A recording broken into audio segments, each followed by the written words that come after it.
Olá pessoal, estamos iniciando mais uma edição do programa Alegria de Viver.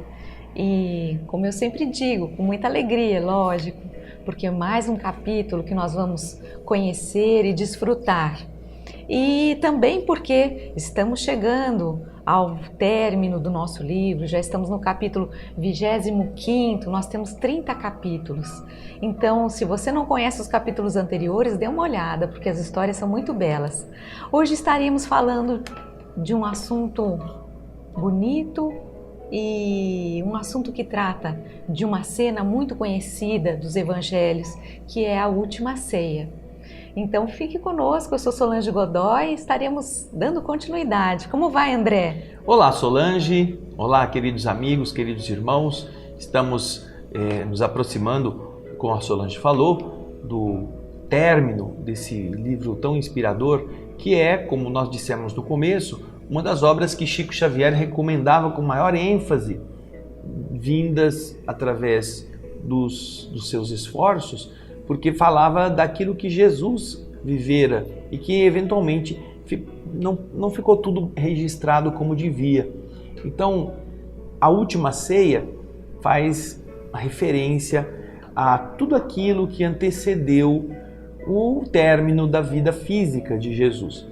E nos faz também pensar a respeito de muitas coisas que estão ligadas a nossos compromissos, nossos comportamentos diante de ideais e de coisas importantes que nós nos comprometemos a fazer. Então, aproveite agora, pegue o seu livro, comente esta oportunidade de aprendizado com os seus amigos, compartilhe com seus contatos, dê o seu like, ajude a que esta mensagem tão bonita e às vezes tão pouco conhecida entre os próprios espíritas chegue a mais pessoas, tá bem? Então, agora a Solange vai colocar para nós o texto para a gente começar a aprender sobre a última ceia. Vamos lá, acompanhe conosco. Reunidos os discípulos em companhia de Jesus, no primeiro dia das festas da Páscoa, como de outras vezes, o mestre partiu o pão com a costumeira ternura. Seu olhar, contudo, embora sem trair a serenidade de todos os momentos, apresentava misterioso fulgor, misterioso brilho, como se sua alma, naquele instante, vibrasse ainda mais com os altos planos do invisível. Os companheiros comentavam com simplicidade e alegria os ensinamentos do povo, os sentimentos do povo, enquanto o mestre meditava silencioso.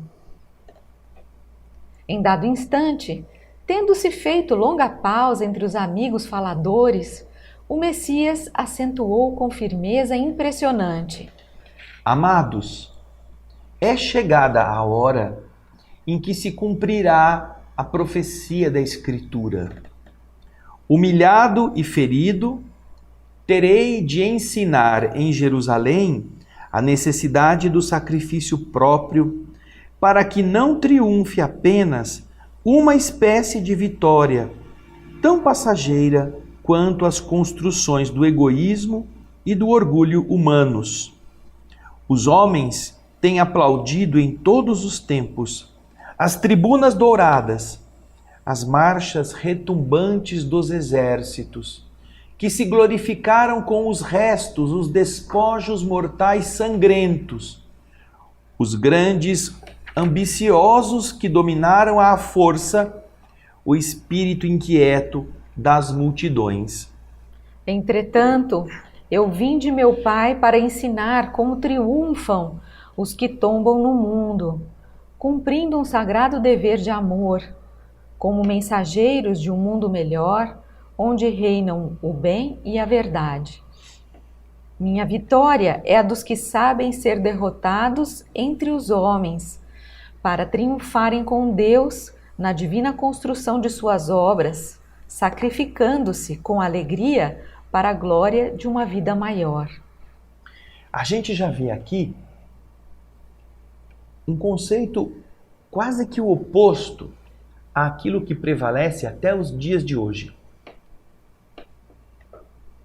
Até hoje, o significado de sucesso é você se tornar grande, é você vencer os oponentes, é você superar os que te desafiam, é você ser o bom, ser o importante e se orgulhar de ter conseguido isto. Como se fosse uma vitória que te fez uma pessoa merecedora da admiração ou da inveja. Nós vemos hoje condutas tão insanas de pessoas que o mais que desejam é ser invejadas pelos outros, com a desculpa de que querem ser vitoriosas, ser admiradas. E Jesus está falando que as vitórias do mundo, naquele tempo, elas eram conseguidas a custo de muita violência, muita opressão, muita arrogância. E é claro, os perdedores não tinham outra coisa que fazer senão olhar para cima e ver a exuberância dos que venceram. Porém, diz Jesus, eu venho para mostrar um outro tipo de vitória. A vitória daqueles que tombam, daqueles que caem, daqueles que são os derrotados entre os homens, para triunfarem diante de Deus, nessa construção das obras divinas. Não quer dizer com isto que Jesus seja um arauto, um propagador do derrotismo, da perda, não é, Solange? Uhum. É algo que nós temos que entender, que Jesus tinha uma visão do espírito, enquanto que a maioria das pessoas tem uma visão do corpo.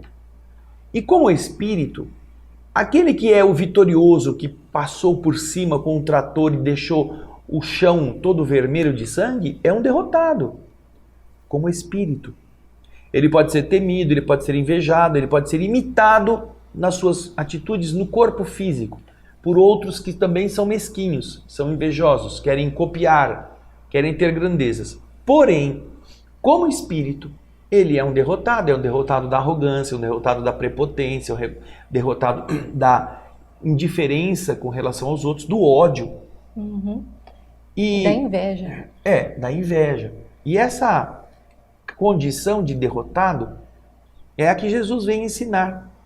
Que mesmo que o mundo cuspa, mesmo que o mundo ignore, tem aquilo como um exemplo de fraqueza, a vitória de alguém sobre si mesmo é muito maior do que a vitória que ele possa ter sobre toda uma nação, sobre um exército inteiro. E estes são conceitos que ainda hoje são aplicados, porque os homens ainda hoje não estão preocupados em vencerem a si próprios. Nós temos o quê? Nós temos grandes empresários, grandes homens de negócio, grandes governantes, viciados, drogados, de má conduta, pervertidos de forma abusiva, inclusive, mas que mantêm o terno, a gravata, a roupinha boa, o rosto bem barbeado, com a maquiagem perfeita, fazem as unhas estão ótimas, passam perfumes, mas são verdadeiros poços, sepulturas, como dizia Jesus, porque estão caiados por fora e podres por dentro. Essas pessoas governam a vida de muitas, às vezes centenas ou milhares de outras, mas eles mesmos não se governam. Não resistem a uma garrafa, a um cigarro, não resistem a um pino de cocaína, não resistem a um par de pernas ou um par de músculos que sejam sedutores. Não resistem. Eles se entregam, porque para si eles são frouxos e para os outros às vezes são rígidos, são duros. Então essa é a vitória que Jesus está buscando. Como ele disse no texto, minha vitória é a dos que sabem ser derrotados entre os homens para triunfarem com Deus na divina construção de suas obras, sofrendo o sacrifício com alegria para a glória de uma vida maior. Qual é a verdadeira vida? Todos os faraós e imperadores devolveram o corpo ao pó. O que será que são eles? Ou como será que estão eles do outro lado? Essa é a verdadeira vida. Agora então o que acontece, Solange? O texto continua, vamos acompanhar. Diante dessa resolução expressa naquelas palavras firmes, os companheiros se entreolharam ansiosos e o Messias continuou.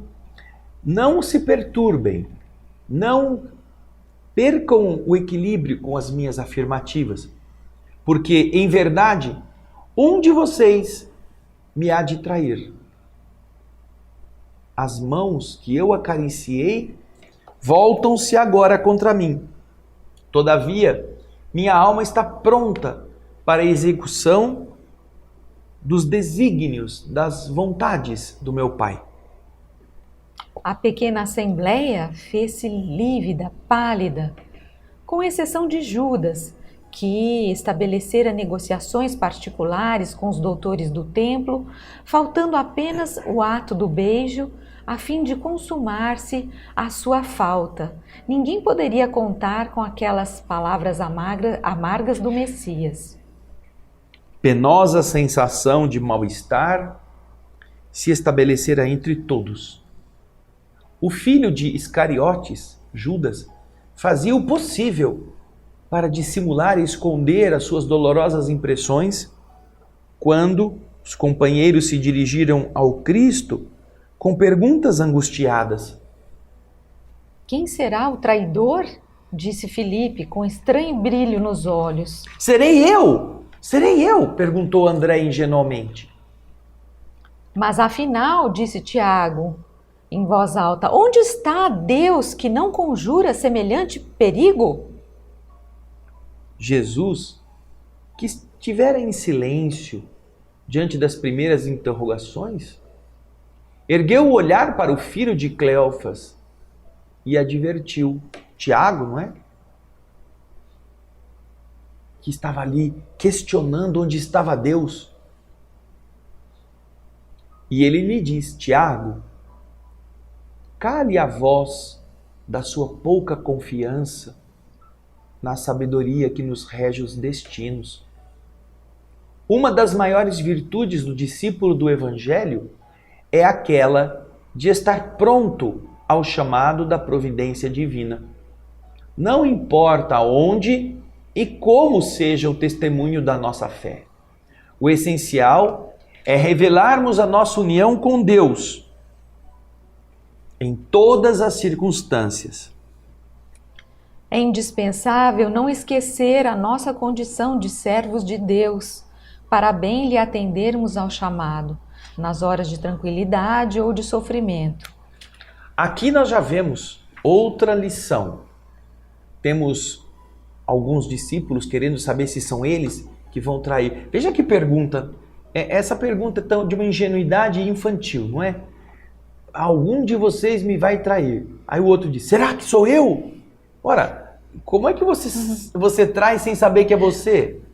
É óbvio que o traidor sabe que está agindo dissimuladamente, fingidamente. Ele sabe.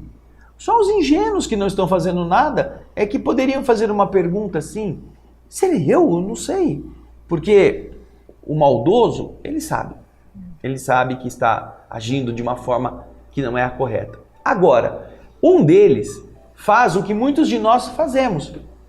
Não, olha, é incrível. Basta explodir um vulcão, basta cair um avião e morrer todo mundo, basta pegar fogo num prédio e muitas pessoas morrerem, que o povo começa com essas perguntinhas tontas. Ai, onde estava Deus que não protegeu? Ai, por que Deus deixou fazer acontecer isso e não sei o quê. E é o que o Tiago bobão está fazendo aqui. Só que o Tiago estava lá ingenuamente, estava começando, não havia o cristianismo para ensinar outra coisa. Ele estava recolhendo dos seus antepassados os ensinamentos que eram comuns. Deus vai proteger, Deus é grande, Deus é forte. A gente vê inclusive em algumas religiões evangélicas essas frases, Deus tem poder, Deus protege, eu tenho a força divina. Quer dizer, nada me acontecerá. E acontece. E então quando acontece, essas pessoas, mas onde que estava Deus Por que que Deus não afastou de mim esse perigo, que é o que Tiago está dizendo aqui? Por que que Deus não afasta? Vocês já notaram? Olha só que interessante. Você vê pessoas que vão às igrejas, vão ao centro espírita, aí elas têm que parar o carro na rua. E aí, elas falam assim, olha, ai Senhor, meu carro está sem seguro, eu vou lá na igreja, vou rezar, mas toma conta dele para mim. Quer dizer, o cara deixou o carro, pediu que Deus, que é o dono daquela casa onde ele vai rezar, para Deus, tomasse conta do carro, para que o carro não fosse roubado. Enquanto ele estava lá dentro, fazendo o ritual de agradar a Deus. Ora, onde é que Deus está? Lá dentro ou está tomando conta do carro? Deus virou flanelinha, então? Aqueles flanelinhos que ficam tomando conta para você dar 5 conto para ele? Aí o que acontece? Se porventura o cara sai da igreja e o carro dele não está mais lá porque um ladrão levou, nossa, é o fim do mundo. Cadê Deus que não estava aqui, que não me protegeu, não protegeu meu carro? Eu fui lá rezar para ele. E isso acontece com doença. Nossa, eu fazia cesta básica para ajudar os pobres. Por que que meu filho ficou doente? Ai, por que que o meu marido perdeu o emprego? A gente vive na igreja rezando, ajudando o padre, o pastor. E tem gente que até para de ir na igreja por causa disso. Muita Estou gente. ajudando, estou fazendo tudo por Deus, mas Deus não me ajuda, minha vida está piorando, só está complicando a minha situação. Como se Deus tivesse a obrigação de cuidar da sua vida, de fazer prosperar. Isso aqui é o que está escrito aqui. É indispensável não esquecer a nossa condição de servo de Deus para bem atender ao chamamento do Senhor nas horas de alegria e nas horas de sofrimento. Aí continua o texto, a Solange vai pôr para a gente. A esse tempo, havendo-se calado novamente o Messias, João interveio perguntando.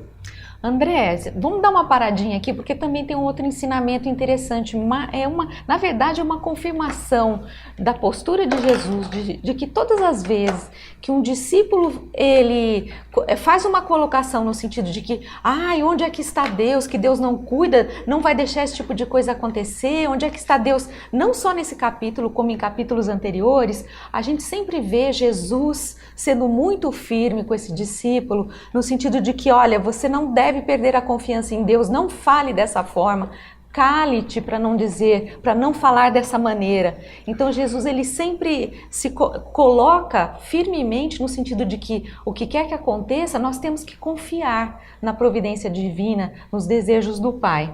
É isso mesmo, é importantíssimo que nós tenhamos essa postura, não passar pano. Ai, Deus foi muito duro comigo. Não, o que está acontecendo tem que acontecer e nós temos que fazer as coisas darem certo. Mesmo porque esse tipo de questionamento afrouxa o nosso espírito. Faz com que a gente se torne fraco, sensível. Ai, Deus não está cuidando de mim, o que está acontecendo? Não, é uma postura que nos enfraquece. Mas vamos em frente então. Vamos lá no nosso texto. A esse tempo, então, calado o mestre novamente, João voltou perguntando: Senhor, compreendo a vossa exortação e rogo ao Pai a necessária fortaleza de ânimo. Mas por que motivo será justamente um dos seus discípulos o traidor de sua causa? Você já nos ensinou que para se eliminarem do mundo os escândalos, outros escândalos se tornam necessários. Porém, ainda não pude avaliar, compreender com a razão de um possível traidor em nosso próprio colégio de edificação e de amizade. Jesus olhou o interlocutor com seus olhos serenos e disse: em verdade, devo afirmar que não será possível dizer a vocês tudo agora.